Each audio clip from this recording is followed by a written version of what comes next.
राज्यात ठिकठिकाणी इंधनाचा तुटवडा. नंदुरबार, रत्नागिरी, परभणी, वाशिममध्ये पेट्रोल पंपावरती वाहन चालकांची मोठी गर्दी. तर हिंगोलीत डिझेल मिळत नसल्यामुळे शेतकऱ्यांचं पंपावर आंदोलन.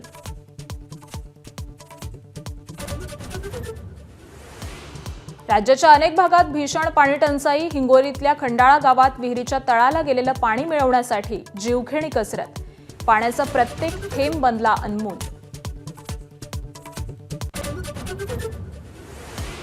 ठाणे महापालिकेतील खडाजंगीनंतर रवींद्र चव्हाणांनी घेतली भाजप नगरसेवकांची बैठक. शिवसेनेच्या कार्यपद्धतीवरती नाराजी. निर्णय प्रक्रियेत डावललं जात असल्याचा भाजप नगरसेवकांचा आरोप.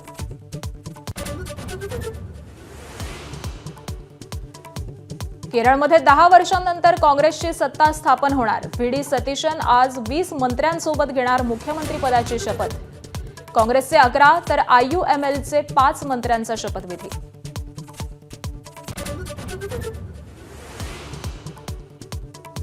बंगाली दुर्गामातेच्या रूपात नृत्य करत आणि पंचारती करत पंतप्रधान मोदींचं स्वीडनमध्ये स्वागत. मोदींचा स्वीडनच्या सर्वोच्च पुरस्कारानं सन्मान. स्वीडननंतर मोदी नॉर्वे आणि इटलीला जाणार.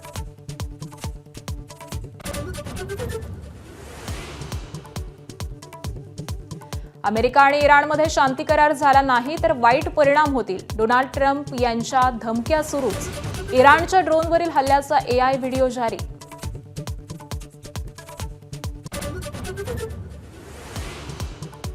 अमेरिकेच्या नौदलाच्या 2 लढाऊ विमानांची हवेतच टक्कर. विमानातल्या चौघांनी पॅराशूट उघडून वाचवले स्वतःचे जीव. एअर शो दरम्यान झाला अपघात. राजस्थानवरती 5 गडी राखून विजय मिळवत दिल्लीनं कायम ठेवल्या प्ले ऑफच्या आशा. 4 चेंडू शिल्लक ठेवून 194 धावांचं आव्हान पार. अभिषेक आणि राहुलची शतकी सलामी. सोलापूरचा महेंद्र गायकवाड ठरला 52व्या हिंदकेसरी स्पर्धेचा मानकरी. हाताच्या दुखापतीनंतर पृथ्वीराज मोहोळची सामन्यातून माघार. तर हरियाणाच्या काजल डोचकनं महिला हिंदकेसरीचा किताब पटकावला. 2च दिवसांपूर्वी ठाणे महानगरपालिकेमध्ये महासभेवेळी भाजप आणि शिवसेना नगरसेवकांमध्ये खडाजंगी झाल्याचं समोर आलं होतं. याच पार्श्वभूमीवरती काल भाजप प्रदेशाध्यक्ष रवींद्र चव्हाणांनी भाजपच्या सगळ्या नगरसेवकांची बैठक घेतली. तब्बल 2 तास ही बैठक सुरू होती. खोपटमधील कार्यालयात झालेल्या बैठकीला उपमहापौर कृष्णा पाटील, गटनेते मुकेश मोकाशी, आमदार निरंजन डावखरे यांच्यासह भाजपचे सगळेच नगरसेवक हे उपस्थित होते. या बैठकीमध्ये भाजप नगरसेवकांनी शिंदेंच्या सेनेच्या कार्यपद्धतीवरती तीव्र नाराजी व्यक्त केली आहे. महासभेमध्ये चर्चा न करता विषय पत्रिका मंजूर केली जाते. निर्णय प्रक्रियेमध्ये भाजपला डावललं जातं. त्याचबरोबर प्रशासनाच्या कामकाजामध्ये पारदर्शकतेचा अभाव असल्याच्या तक्रारी नगरसेवकांनी केलेल्या आहेत. मागील काही महिन्यांपासून असलेली नाराजी यावेळी उघडपणे व्यक्त करण्यात आली आहे. पक्ष नेतृत्वानं याबाबत तातडीनं हस्तक्षेप करावा अशी मागणी देखील यावेळी करण्यात आली.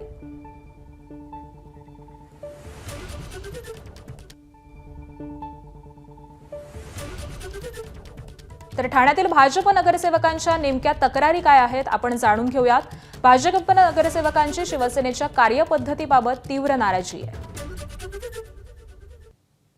तर महासभेत चर्चा न करता विषयपत्रिका मंजूर केली जाते अशी ही त्यांची तक्रार आहे.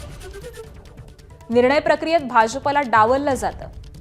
यावरून देखील या नगरसेवकांमध्ये प्रचंड नाराजी आहे. त्याचबरोबर विषय समित्यांची अजून देखील नियुक्तीच नाही. प्रशासनाच्या कामकाजात पारदर्शकतेचा अभाव आहे अशी देखील त्यांची तक्रार आहे. तर पक्ष नेतृत्वानं याबाबत तातडीनं हस्तक्षेप करावा अशी भाजपच्या नगरसेवकांनी मागणी केली आहे. आणि दरम्यान ठाण्यातील भाजप नगरसेवकांसोबत झालेल्या बैठकीनंतर भाजपचे प्रदेशाध्यक्ष रवींद्र चव्हाण यांनी नेमकी काय प्रतिक्रिया दिली आहे पाहूयात. सर्व भारतीय जनता पार्टीचे अनुभवी असे सर्व पदाधिकारी नगरसेवक यांनी त्यांच्या असणाऱ्या महानगरपालिकेमधील जो कारभार आहे त्या कारभाराच्या संदर्भामध्ये काही गोष्टी की ज्या पॉइंट आउट करणं ज्याला म्हणतात ते मला केल्या. मीही त्या समजून घेतल्या आहेत. देवेंद्रजींशी त्याचबरोबर शिंदे साहेबांशी या संदर्भात नक्कीच चर्चा करेन. राज्यातल्या जनतेचा स्वगणनेला किरकोळ असा प्रतिसाद दिसून येतोय. फक्त 11,10,000 घरांकडूनच ही स्वगणना करण्यात आलेली आहे.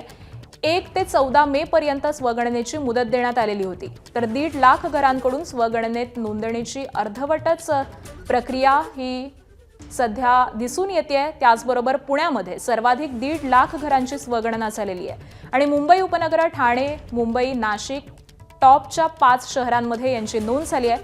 गडचिरोली जिल्ह्यामध्ये सर्वाधिक कमी म्हणजे 3,688 घरांची स्वगणना झालेली आहे. तर 12 कोटींपेक्षा जास्त लोकसंख्येच्या राज्यामध्ये 11.1 लाख इतक्याच घरांकडून ही स्वगणना झाली आहे.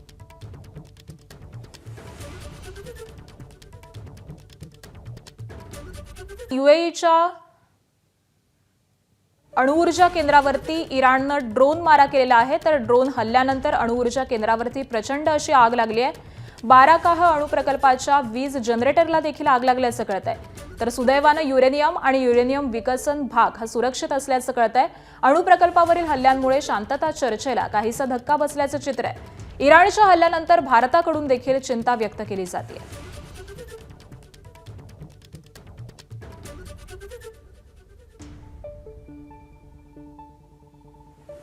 शिवसेना खासदार श्रीकांत शिंदे आज नाशिक दौऱ्यावरती आहेत. पक्ष बांधणीसाठी शहर आणि ग्रामीण पदाधिकाऱ्यांसोबत श्रीकांत शिंदे बैठका घेणार आहेत आणि याची सुरुवात उत्तर महाराष्ट्र दौऱ्यापासून होतीये. जिल्हा परिषद आणि पंचायत समिती निवडणुकीच्या तयारीच्या पार्श्वभूमीवरती हा दौरा महत्त्वाचा मानला जातोय. पक्ष संघटना मजबूत करण्यासाठी मागील आठवड्यामध्ये मंत्री उदय सामंत यांच्या नेतृत्वाखाली बैठक संपन्न झाली होती आणि त्यानंतर आता श्रीकांत शिंदे आढावा घेणार आहेत. विधानसभा निवडणुकीनंतर पहिल्यांदा श्रीकांत शिंदे पक्षाच्या सर्व विभाग प्रमुखांची एकत्रित बैठक घेत आहेत.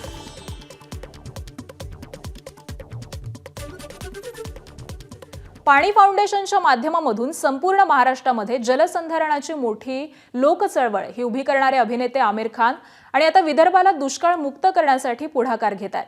केंद्रीय मंत्री नितीन गडकरी यांच्या पूर्ती सिंचन समृद्धी कल्याणकारी संस्थेतर्फे नागपुरात सुरू असलेल्या 2 दिवसीय परिषदेची सांगता झाली आहे. नागपूरच्या भट सभागृहामध्ये पाणी परिषदेचं आयोजन करण्यात आलंय. या परिषदेमध्ये आज आमिर खान विशेष उपस्थिती लावणार आहेत. तर त्यांच्यासोबतच शेतकऱ्यांसाठी झटणारे अभिनेते नाना पाटेकर आणि मकरंद अनासपुरे हे देखील या जलमंथनामध्ये सहभागी होतील. पूर्ती संस्थेच्या रौप्य महोत्सवी वर्षानिमित्त नागपूरमध्ये जलसंवाद आणि जलक्रांती परिषदेचं काल उद्घाटन झालंय. सकाळी 10 वाजता सुरू होणाऱ्या या परिषदेमध्ये आज दिवसभर वेगवेगळी सत्र होणार आहेत. चांदीच्या आयातीबाबत केंद्र सरकारनं मोठा निर्णय घेतलाय. आज शुल्कामध्ये वाढ झाल्यानंतर चांदीच्या आयातीवरती देखील केंद्र सरकारनं निर्बंध लावलेले आहेत. चांदीच्या आयातीबाबत घेतलेल्या निर्णयामुळे देशातील सराफा बाजारावरती आणि उद्योग व्यवसायांवरती परिणाम होण्याची शक्यता आहे. चांदीची आयात मर्यादित झाल्यामुळे आगामी काळामध्ये चांदीच्या दरात आणखी वाढ होऊ शकते असं मत सराफा व्यावसायिकांनी व्यक्त केलं आहे. दरवर्षी इंडस्ट्रियल यूज हा ज्वेलरी यूजपेक्षा जास्त आहे. ऑफकोर्स इम्पोर्ट जर थांबलं, इम्पोर्ट कमी झालं, काही स्पेशल परमिशन्स त्याच्यावर लागलेले, ऑफकोर्स एक कमी होईल, महागात भेटेल. महागात भेटल्यावर त्याचा सप्लायही कमी होईल. पण डिमांड ही तेवढीच आहे जी मागे होती. उलट डिमांड ही वाढायची शक्यता आहे. तर या हिशोबाने आपण बघितलं तर चांदीची शॉर्टेज याची परिस्थिती निर्माण व्हायची शक्यता आहे. बुद्धू अशोक खरात आणि नामकरण आवारेची पोलीस कोठडी आज संपणार आहे. खरात आणि नामकरण आवारेला आज सिन्नर न्यायालयामध्ये हजर करणार आहेत. खरात आणि आवारेनं जगदंबा पतसंस्थेच्या माध्यमातून मोठा गैरव्यवहार केल्याचा आरोप आहे. नामकरण आवारे आणि खरात या दोघांना एकाच वेळी हजर केलं जाण्याचीही शक्यता आहे.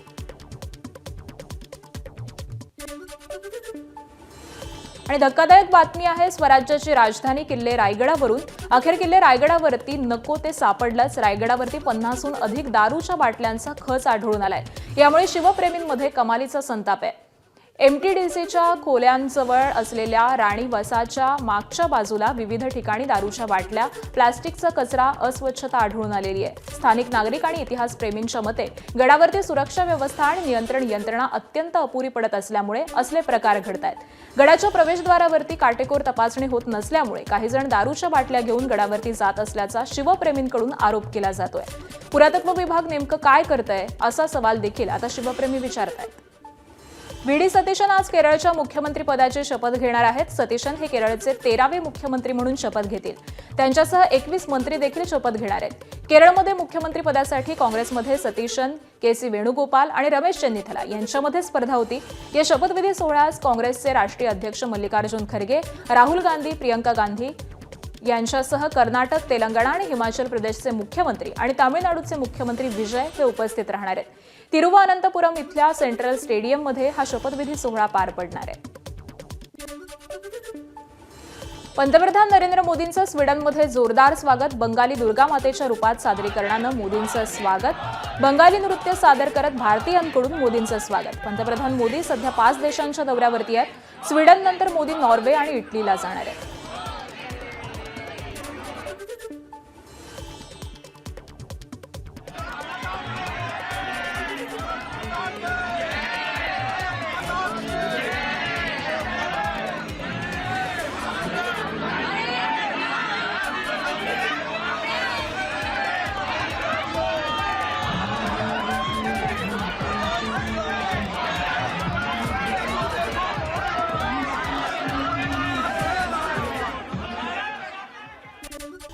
युएईच्या अणुऊर्जा केंद्रावरती झालेल्या हल्ल्यानंतर कच्च्या तेलाच्या किमती पुन्हा कडाडल्यात.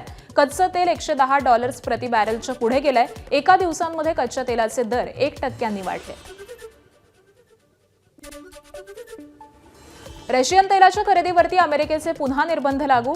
अमेरिकेच्या निर्णयाचा भारतासह अनेक देशांना फटका.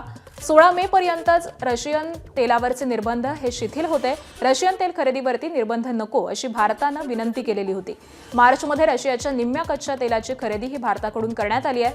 मार्चमध्ये 2.25 दशलक्ष बॅरल तर एप्रिलमध्ये 2.1 दशलक्ष बॅरलची खरेदी झाली आहे. अमेरिकेचे अध्यक्ष डोनाल्ड ट्रम्प हे वारंवार इराणला धमक्या देतात. दोन्ही देशांमध्ये शांती करार लवकर झाला नाही तर वाईट परिणाम होतील असं ट्रम्प यांनी म्हटलंय. घड्याळाचा काटा गतीनं पुढे सरकतोय. शांती करार झाला नाही तर इराणसाठी काहीच शिल्लक राहणार नाही असं त्यांनी सुनावलंय.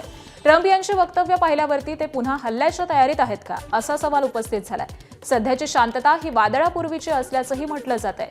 त्यामुळे जगावरती संकट निर्माण झालंय. त्यातच काल युएईच्या आण्विक तळावरती झालेल्या हल्ल्यानंतर संकट आणखीनच गडद झालंय. 40 दिवसांच्या युद्धविरामात दोन्ही देशांनी आपापली शस्त्रागारं, दारुगोळा हा पुन्हा सुसज्ज करून ठेवलाय. आणि एवढंच नाही तर अमेरिकेनं इराणवरती पुन्हा हल्ला केलास त्या मिशनचं नाव काय असेल हेही नक्की झालंय. त्यामुळे युद्ध 2.0 लवकरच सुरू होण्याची भीती आहे.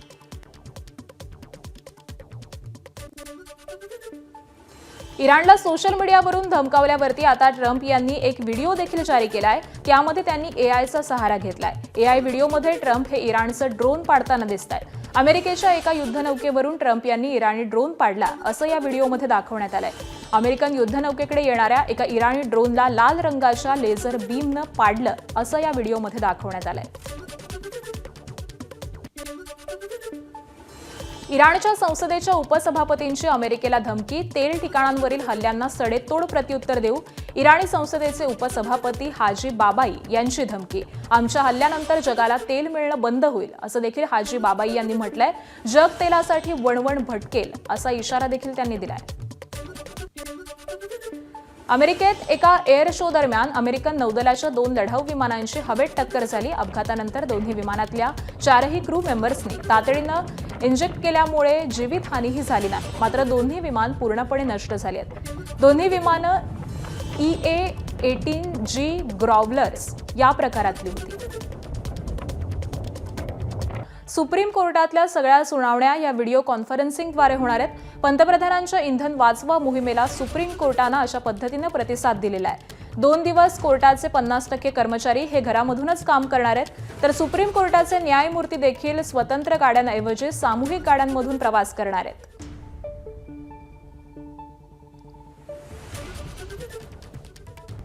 साताऱ्यामध्ये पार पडलेल्या 52व्या हिंदकेसरी स्पर्धेचा महेंद्र गायकवाड मानकरी ठरलाय. अंतिम सामना हा महेंद्र गायकवाड आणि पृथ्वीराज मोहोळ यांच्यात रंगला. डाव प्रतिडाव टाकत असताना महेंद्र गायकवाड यानं पृथ्वीराज मोहोळचा हात पिळला. याच वेळी पृथ्वीराजच्या हाताला गंभीर दुखापत झाली. हाताची वेदना असह्य झाल्यामुळे डॉक्टरांच्या सल्ल्यानं पृथ्वीराज मोहोळ यानं मैदानामधून माघार घेण्याचा निर्णय घेतला. प्रतिस्पर्ध्यानं माघार घेतल्यामुळे पंचांनी महेंद्र गायकवाड याला 52व्या हिंदकेसरी कुस्ती स्पर्धेचा विजेता म्हणून घोषित केलं. महेंद्रला 3 वेळा महाराष्ट्र केसरीनं हुलकावणी दिली होती. दरम्यान महेंद्र गायकवाड याला मानाची चांदीची गदा आणि बक्षीस म्हणून महिंद्रा थार गाडी आणि रोख रक्कम देऊन गौरवण्यात आलंय. तर उपविजेता पृथ्वीराज मोहोळ याला ट्रॅक्टर देण्यात आला. 2-3 वेळा महाड केसरीला हल्लो होतो, दुःख होतं, पण आज शेजारी सोडले नाही. जोपर्यंत हिंद केसरी महाड केसरी होणार आणि आज कष्टाची चीज झाल्यासारखं वाटतंय. हिंद केसरीची गादा मिळालेली आहे. नक्कीच चुलत्याचं स्वप्न पूर्ण होतं, ज्याने मला आज ह्या गाडीला मी आहे की माझे चुलते काकासाहेब गायकवाड वाजतात, काकासाहेब पवार वाजतात, गोविंद पवार, शरद पवार, भाऊ पुरासकर, रणधीरसिंग पोंगाल, अमोल काशीत, या सर्वांच्या कष्टामुळे मी आज हिंद केसरी झालेलो आहे.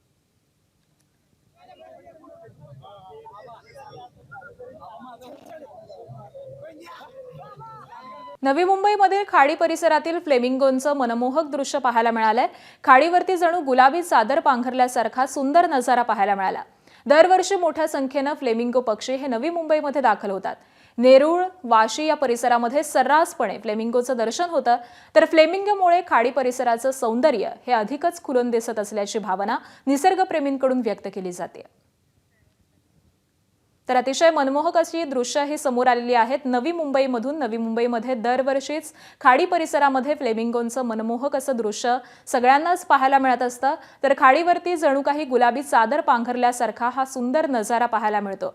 आणि दरवर्षीप्रमाणेच मोठ्या संख्येनं यंदा देखील फ्लेमिंगो पक्षी हे नवी मुंबईमध्ये दाखल झालेले आहेत.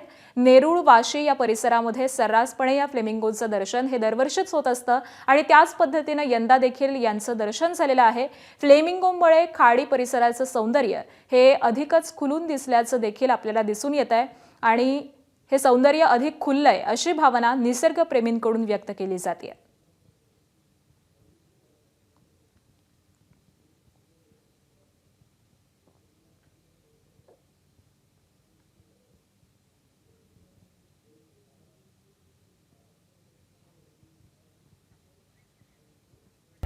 कांद्याला मातीमोल भाव मिळत असल्यामुळे राज्यामधील कांदा उत्पादक शेतकऱ्यांमध्ये संतापाची लाट पसरली आहे.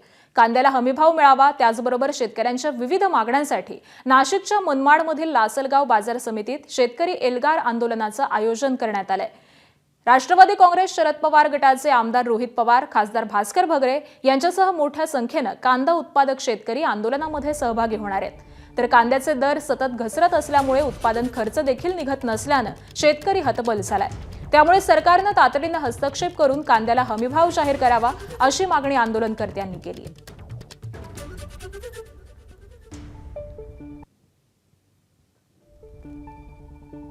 तर कांदा उत्पादकांच्या अडचणी नेमक्या काय आहेत जाणून घेऊयात. कांद्याच्या दरात सातत्यानं घसरण होत असल्यानं शेतकरी संकटात सापडलाय. सरकारनं दिलेल्या 1235 रुपयांच्या भावाबद्दल शेतकरी समाधानी नाही. निर्यात खुली असली तरी बांगलादेशामध्ये कांदा जात नाहीये. श्रीलंकेत आयात शुल्क लागू झाल्यामुळे श्रीलंकेमध्ये देखील कांदा जात नाहीये. श्रीलंकेत आयात शुल्क कमी व्हावं किंवा निर्यातीला सबसिडी मिळावी अशी मागणी आहे. आखाती युद्धामुळे 6 पट भाववाढ झाली आहे, तिथेही निर्यात परवडत नाही. आखाती देशातील युद्ध, निसर्गाच्या प्रकोपामुळे कांद्याचा उत्पादन खर्चही निघत नाहीये. तर या काही शेतकऱ्यांच्या अडचणी आहेत आणि याच सगळ्या संदर्भामध्ये आपण अधिकची माहिती जाणून घेऊयात. आमचे प्रतिनिधी संदीप जेजूरकर सध्या आपल्यासोबत आहेत. संदीप, कांदा प्रश्नी शेतकऱ्यांनी आंदोलन पुकारलेलं आहे. आज कोणकोणते नेते या आंदोलनामध्ये सहभागी होणार आहेत आणि काय नेमक्या मागण्या असणार आहेत? आमच्या नाशिक जिल्हा ही कांद्याची बाजारपेठ म्हणून मोठी ओळखली जाते. लासलगाव देखील त्यामध्ये सर्वाधिक जागतिक बाजारपेठ म्हणून ओळखली जाते. मात्र मागील काही दिवसांपासून जे आहे ते कांद्याला तोडीमोल भाव मिळत आहेत. संपूर्ण राज्यात हीच परिस्थिती निर्माण झाल्याने जो कांदा उत्पादक शेतकरी तो संकटात सापडलेला आहे. साधारण कांद्याला हमी भाव मिळावा, राज्य सरकारने तातडीने कांद्याला किमान 2 ते 3 हजार रुपये हमी भाव द्यावा, तसेच प्रति क्विंटल 1500 रुपये अनुदान द्यावे अशी मागणी शेतकऱ्यांची आहे. यासह शेतकऱ्याच्या अनेक न्यायिक मागण्या आहे. एकूणच उत्पादन खर्च पाहता जो कांदा विक्री होतो त्यातनं त्या शेतकऱ्याचा खर्चही वसूल होत नाही. अशा संकटात शेतकरी सापडलेला आहे. एकीकडे निसर्गाचा कोप होतो, त्यामध्ये शेती पिके उद्ध्वस्त होतात, कांदा देखील निस्त नाबूद होतो. यामध्ये शेतकऱ्याच्या हाती काही लागत नाही आणि त्याचं संपूर्ण शेतीचं गणित जे आहे ते कोलमडून जातं. त्यामुळे कांद्याला हमी भाव शासनाने दिला पाहिजे. जे इतर देशामध्ये जो माल जातो तो इम्पोर्ट केला पाहिजे. त्यामुळे शेतकऱ्याला 2 पैसे मिळतील अशी शेतकऱ्याची भावना आहे. या सर्व बाबींवर आणि या सर्व न्यायिक मागण्यांसाठी आज राष्ट्रवादी शरद पवार गटाचे आमदार रोहित पवार आहेत, दिंडोरी लोकसभेचे खासदार भास्कर बगळे आहेत, लासलगाव स्थानिक जयदत्त होळकर आहेत व कांदा उत्पादक शेतकरी जे आहेत ते आज संपूर्ण लासलगाव बाजार समितीमध्ये या संदर्भात शेतकरी एल्गार आंदोलन पुकारणार आहेत आणि साधारण 9 वाजेच्या दरम्यान हे आंदोलन सुरू होणार आहे. अगदी, त्यामुळे या सगळ्या संदर्भातले अपडेट जाणून घेऊ. तुर्तास धन्यवाद या माहितीसाठी. 30 जून पूर्वी कर्जमाफी करू अशी घोषणा मुख्यमंत्री देवेंद्र फडणवीसांनी केली आहे. कर्जमाफीची प्रक्रिया अंतिम टप्प्यात असून लवकरच याबाबत निर्णय घेतला जाईल असं फडणवीसांनी म्हटलं. तर राज्यातील कांदा प्रश्नाबाबत देखील मुख्यमंत्र्यांनी भाष्य केलंय. कर्जमाफीच्या संदर्भातली आमची तयारी अंतिम टप्प्यामध्ये आहे. या संदर्भात कॅबिनेट सब कमिटीची बैठक झालेली आहे. काही अधिकची माहिती आम्ही मागवली आहे. ती आल्यानंतर आम्ही ही प्रक्रिया सुरू करू. 30 जून पूर्वी कर्जमाफी आम्ही करणार आहोत. आत्ता जी काही आंतरराष्ट्रीय परिस्थिती आहे त्यामुळे आपला कांदा बांगलादेशातही जात नाही आहे, आखाती देशातही जात नाही आहे. उत्पादन अधिक आहे, त्याला खरेदीदार कमी आहे आणि म्हणूनच कालपासनं केंद्र सरकारने इंटरव्हेन्शन सुरू केलं. 12.5 रुपयाच्या भावाने केंद्र सरकार कांदा खरेदी करताय, ती सुरू झालेली आहे. त्यामुळे काही ना काही दिलासा हा शेतकऱ्यांना निश्चित मिळेल. एकीकडे कांद्याला हमीभाव मिळत नसल्यामुळे शेतकरी हवालदिल झालाय. कांदा लागवडीसाठी केलेला खर्च निघत नसल्यामुळे शेतकऱ्यांमधून नाराजी व्यक्त होते. तर दुसरीकडे कांद्याला हमीभाव मिळत या हेतूनं शेतकऱ्यांनी मोठ्या प्रमाणावरती कांदा चाळीत साठवून ठेवला. मात्र वाढत्या तापमानाचा परिणाम कांद्यावरती होत असून चाळीत साठवून ठेवलेला कांदा देखील सडू लागलाय. त्यामुळे कांदा उत्पादक शेतकऱ्यांच्या चिंतेत प्रचंड वाढ झाली आहे. भाव नसल्या कारणाने आम्ही कांदा चाळीत भरून ठेवलेला आहे आणि तो चाळीत भरलेला कांदाला उन्हामुळे त्याला सड लागलेली आहे. तर त्याला आम्ही निवडून चांगला कांदा काढून आम्ही मार्केटमध्ये घेऊन जायचा प्रयत्न करतात, पण मार्केटमध्ये देखील त्याला भाव मिळत नसल्याने तर आमची म्हणजे गुची होते. म्हणून शासनाने याकडे लक्ष देऊन त्याला योग्य तो भाव देण्यात करावे बुवा अशी आमची शेतकऱ्यांची मागणी आहे. पालघरच्या डहाणू तालुक्यामधील सायवनच्या भावरपाड्यासह अनेक परिसरामधील गावपाड्यांना भीषण पाणी टंचाईचा सामना करावा लागतोय. पाण्यासाठी एका कोरड्या ठाक पडलेल्या ओढ्यामध्ये खड्डे खोदून नागरिकांना तहान भागवावी लागत असल्याचं चित्र हे समोर येत आहे आणि त्यासाठी सुद्धा महिलांना अनेक किलोमीटर पायपीट करून खड्ड्या शेजारी पाणी जमा होण्यासाठी तासनतास वाट बघावी लागते आणि याच खड्ड्यामधून जनावरं देखील पिण्यासाठी पाणी वापरत असल्यामुळे इथल्या नागरिकांच्या आरोग्याचा गंभीर प्रश्न निर्माण होण्याची भीती वर्तवण्यात आली आहे. जिल्ह्यामध्ये हजारो कोटींच्या पाणीपुरवठा योजनेची कामं सुरू असून ती मागील अनेक वर्षांपासून रखडल्यामुळे या नागरिकांना पाण्यासाठी मोठी वणवण करावी लागते. काही वर्षांपूर्वी या गावामध्ये नळ योजना देण्यात आलेली होती, मात्र ती होण्याआधीच बंद पडल्याचं सांगत महिलांनी संताप व्यक्त केलाय. त्यामुळे प्रशासन इथल्या नागरिकांच्या भीषण वास्तवाची दखल कधी घेणार आणि नागरिकांना पाणीपुरवठा कधी करणार असा सवाल उपस्थित होतोय.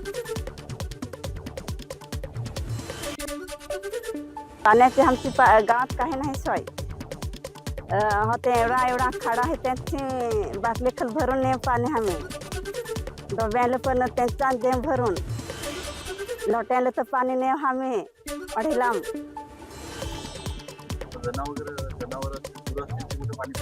पाणी कोटतं आम्ही टपाला देव ना. पाणी कोठं इकडं नैलं ताखा आटून गेला.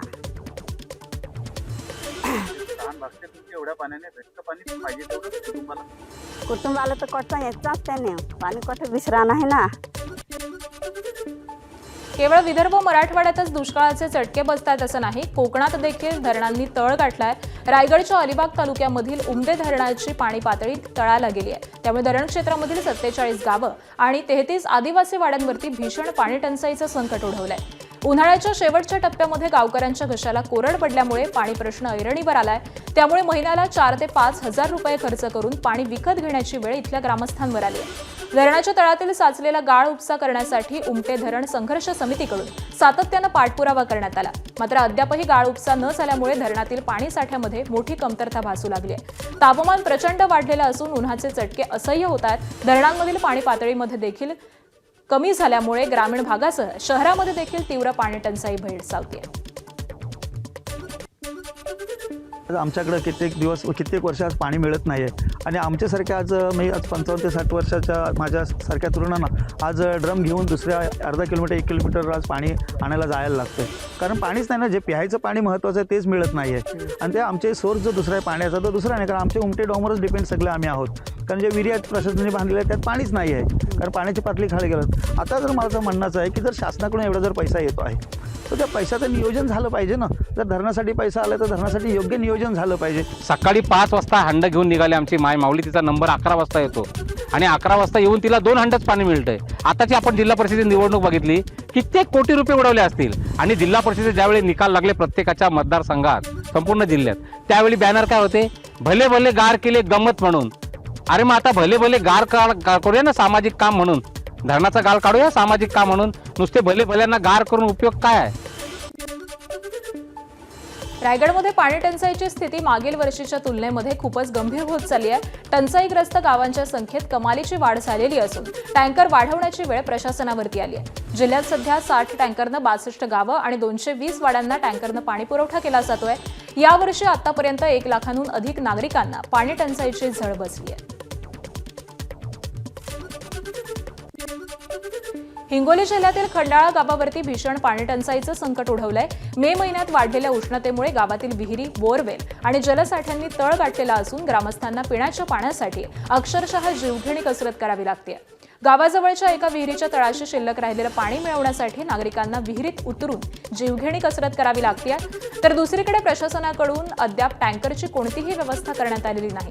त्यामुळे संतप्त ग्रामस्थांनी तात्काळ टँकर सेवा सुरू करून पिण्याच्या पाण्याची कायमस्वरूपी व्यवस्था करण्याची मागणी केली आहे. तर पाण्यासाठी सुरू असलेली जीवघेणी धडपड प्रशासनाच्या नियोजनावरती गंभीर प्रश्नचिन्ह उपस्थित करणारी आहे. आमच्या खंडाळा गावामध्ये जानेवारीपासून पाणी नाही, पियाचं देखील पाणी नाही आणि सांडावंबडीचं तर आम्ही 2-2, 3-3 दिवस आंघोळीच भेटत नाहीत आम्हाला पाणी करायला.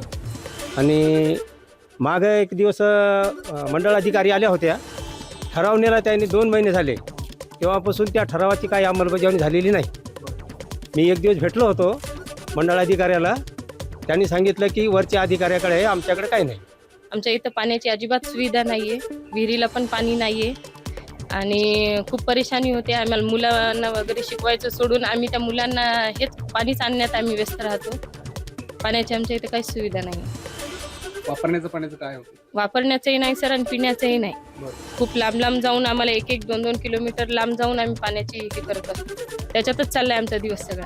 जानेवारीपासून पाणी आमच्या इथं पियाची लई परेशानी पाण्याची. विहिरी सगळ्या कोरड्या आहेत. पाणी किती लागायले, किती भेटायले तुम्हाला? काय शिपशिप भेटत नाही पाणी.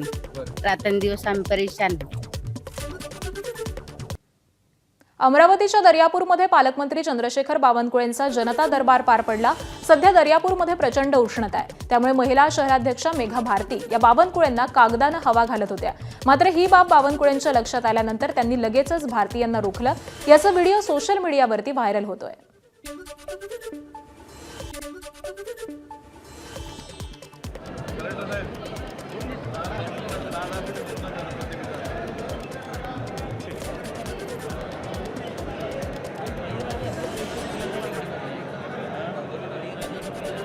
राष्ट्रवादी काँग्रेस पक्षामध्ये सध्या निवडणूक आयोगाला पाठवण्यात आलेल्या पत्रांवरून चांगलंच गोंधळाचं वातावरण निर्माण झालंय. पक्षाच्या राष्ट्रीय अध्यक्ष सुनेत्रा पवार यांच्या 2 महिन्यात बदललेल्या भूमिकेवरून पक्षात उलटसुलट चर्चा सुरू झाली आहे. धक्कादायक म्हणजे राष्ट्रवादीत सध्या आयोगासोबत सुरू असलेला पत्रप्रपंच पार्थ पवार करत असून सुनेत्रा पवार त्यांना रोखू शकत नसल्याची चर्चा ही आमदारांमध्ये रंगली आहे. एवढंच नाही तर पटेल, तटकरे आगामी काळामध्ये पक्षासोबत नसतील तर पक्षाचं भवितव्य एकंदर कठीण असल्याची चर्चा आमदारांमध्ये रंगली आहे. त्यामुळे आता पक्षातली बिघडणारी घडी सावरायची असं खुद्द शरद पवारांनी पुढाकार घ्यावा अशी काही आमदारांची मागणी असल्याची माहिती एबीपी माझाला विश्वसनीय सूत्रांनी दिली आहे. आणि आज सगळ्या संदर्भामध्ये अपडेट देतात आमचे प्रतिनिधी निलेश बुधावले. निलेश, नेमकी काय अधिकची माहिती आहे? शरद पवारांनी आता सगळी घडी पुन्हा एकदा बसवावी अशी काही आमदारांकडून मागणी केली जाते, त्यामुळे राष्ट्रवादीमध्ये नेमकं काय घडतंय? आकांक्षा, सध्या राष्ट्रवादी काँग्रेस पक्षाचे राष्ट्रीय कार्याध्यक्ष प्रफुल्ल पटेल आणि प्रदेशाध्यक्ष सुनील तटकरे यांच्या पदांवरून संभ्रमाचं वातावरण आहे. अशातच मागच्या 2 महिन्यात 2 वेळा पक्षाकडून सुनेत्रा पवार यांच्या सहीनं पत्रव्यवहार करण्यात आलेला आहे आणि त्यामुळे हे दोघं पदावर आहेत की नाहीत या संदर्भात आता प्रश्नचिन्ह निर्माण झालेलं आहे. असं असताना राष्ट्रीय अध्यक्ष सुनेत्रा पवार यांच्या सातत्यानं होणाऱ्या पत्रव्यवहारांवरूनच आता प्रश्नचिन्ह निर्माण व्हायला सुरुवात झालेली आहे. कारण 26 फेब्रुवारीला ज्यावेळेस सुनेत्रा पवार यांची अध्यक्ष म्हणून निवड झाली त्याच दिवशी प्रदेशाध्यक्ष म्हणून सुनील तटकरे आणि राष्ट्रीय कार्याध्यक्ष म्हणून प्रफुल्ल पटेल यांची देखील निवड झाली होती. त्या संदर्भातले व्हिडिओ देखील आता समोर आलेले आहेत. असं असताना आता पक्षाकडून होणारे हे पत्रव्यवहार आणि त्यानंतर पक्षाची सध्याची झालेली परिस्थिती यावरूनच आमदारांमध्ये नाराजीचा सूर आहे. कुठेतरी शरद पवारांना आता नेतृत्व करायला हवं अशा पद्धतीची एक भूमिका समोर येताना दिसते. एकीकडे भाजपनं कुठल्याही प्रकारे इन्कमिंग करणार नाही अशी स्पष्ट सूचना दिली असताना आणि दुसरीकडे प्रफुल्ल पटेल, सुनील तटकरे असे महत्वाचे नेते पक्षात नसतील तर पक्षाची घडी कोण व्यवस्थित बसवणार असा प्रश्न आमदारांसमोर आहे आणि त्यामुळेच शरद पवारांशी देखील काही आमदारांकडून संपर्क साधण्यात आल्याचं आपण पाहिलं होतं. प्रफुल्ल पटेल, सुनील तटकरे हे देखील शरद पवारांना भेटून आले होते आणि त्यामुळे आता आगामी काळात राष्ट्रवादी काँग्रेस पक्षाची धुरा नेमकी कोण सांभाळणार आणि कशा पद्धतीनं पक्ष पुन्हा रुळावर येणार याकडे आता सगळं लक्ष लागलेलं आहे. निश्चित, त्यामुळे भविष्यामध्ये नेमक्या काय घडामोडी घडतात हे पाहणं महत्त्वाचं असेल. धन्यवाद निलेश या सगळ्या सविस्तर माहितीसाठी. आणि शरद पवारांची राष्ट्रवादी महायुतीसोबत सत्तेत सहभागी होणार असल्याच्या चर्चांवरती रोहित पवारांनी कॉफी विथ कौशिक या कार्यक्रमात मोठं वक्तव्य केलंय. पक्ष जरी भाजपसोबत गेला तरी आपण जाणार नसल्याचं रोहित पवारांनी सांगितलंय आणि यावरती भाजपचे मंत्री नितेश राणेंनी मोठा दावा केलाय. 2019लाच रोहित पवार भाजपमध्ये जाणार होते असा दावा त्यांनी केलाय. त्यामुळे आता भाजप विरोधात आक्रमक पवित्रा घेणारे रोहित पवार खरंच भाजपमध्ये जाण्याच्या तयारीत होते का असा प्रश्न आता उपस्थित केला जातोय.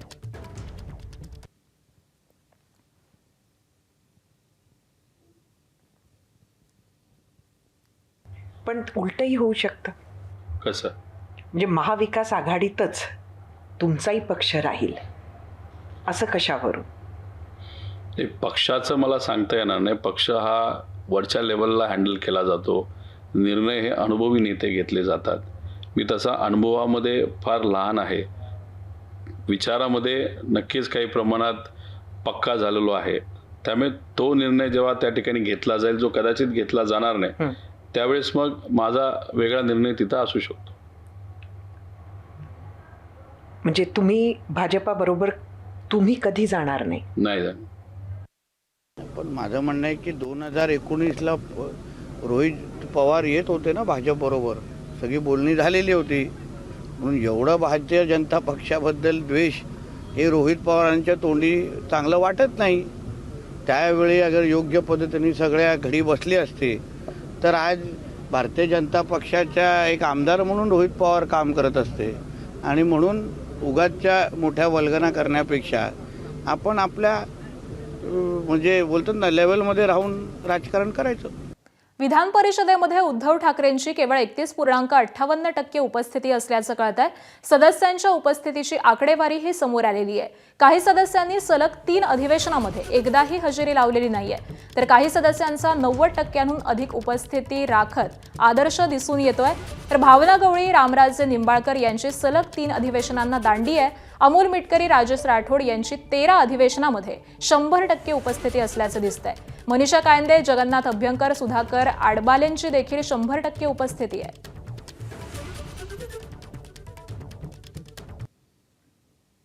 आणि उद्धव ठाकरेंची विधान परिषदेमधली कामगिरी आपण जाणून घेऊयात.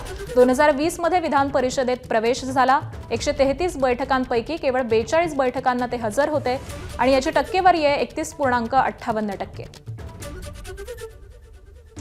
2019 मध्ये उद्धव ठाकरे मुख्यमंत्री झाले त्या काळातील उपस्थितीची नोंद ही उपलब्ध नाही. 2022 मध्ये मुख्यमंत्री पदाचा राजीनामा दिल्यावर पावसाळी अधिवेशनात एकदाच हजेरी होती. 2025च्या अर्थसंकल्पीय अधिवेशनात 16 पैकी केवळ 4 बैठकांना उपस्थिती. तर अशा पद्धतीची उद्धव ठाकरेंची ही कामगिरी आहे. नीट पेपरफुटी प्रकरणामध्ये आणखी एक नवीन खुलासा झालेला आहे. महाराष्ट्रातील एक मोठं कोचिंग सेंटर हे सीबीआयच्या रडारवरती आलेलं आहे. कोचिंग क्लासेसच्या प्रश्नपत्रिकेतील प्रश्न हे मूळ प्रश्नपत्रिकेशी मिळते जुळते असल्याचं समोर आलंय. कोचिंग क्लासेसच्या मालकाचे आरोपी कुलकर्णी सोबत देखील संबंध होते असं देखील समोर येत आहे. आणि याच सगळ्या संदर्भामध्ये अधिक माहिती देतात आमचे प्रतिनिधी सूरज सावंत. सूरज, नेमकी काय अधिकची माहिती मिळते? आकाशच्या नीट पेपर फुटी प्रकरणात आतापर्यंत जवळपास 9 जणांना अटक करण्यात आलेली आहे आणि 9 जणांच्या अटकेमधील आरोपींच्या चौकशीत अनेक धक्कादायक खुलासे हे देखील समोर आलेले आहेत. कोचिंग क्लासेस मधील एक जे सेंटर होतं म्हणजे प्रश्नपत्रिका होती ही मूळ नीटची जी परीक्षा होती त्याच्या प्रश्नपत्रिकेशी मिळती जुळती म्हणजे सामर्थ्य धरणारी होती. त्यामुळेच कुठेतरी एक कोचिंग सेंटर आहे महाराष्ट्रातलं हे रडारवर आलेलं आहे. आरोपी कुलकर्णीच्या अनेक चौकशीतनं हे धक्कादायक खुलासे देखील समोर आलेले आहेत. त्याचबरोबर त्या कुलकर्णी याचे आणि कोचिंग सेंटर्सचे मालकाशी थेट संबंध असल्याचं देखील तपासात समोर आलेलं आहे. त्यामुळे पुण्यात त्याच मालकाला चौकशीसाठी देखील सीबीआय बोलवलेलं होतं आणि उशीरपर्यंत त्याची चौकशी देखील करण्यात आलेली आहे. त्यामुळेच हे कोचिंग सेंटर हे सध्या सीबीआयच्या रडारवर आलेले आहे.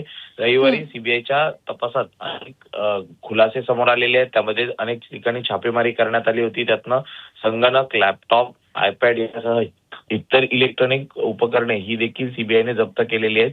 शुक्रवारी सीबीआयने संबंधित व्यक्तीची सलग 11 तास चौकशी केलेली आहे आणि अनेक गोष्टी त्यातनं समोर आलेल्या आहेत. वेळ पडल्यास पुन्हा देखील त्याला चौकशीला बोलवलं जाणार आहे. त्यामुळे आतापर्यंत या संपूर्ण प्रकरणात 9 जणांना जरी अटक झाली असली तरी अटकेची जी संख्या आहे ही येणाऱ्या काळात वाढण्याची शक्यता ही देखील नाकारता येत नाही. नक्कीच. धन्यवाद सूरज या सगळ्या सविस्तर माहिती. एबीपी माझा, उघडा डोळे बघा नीट.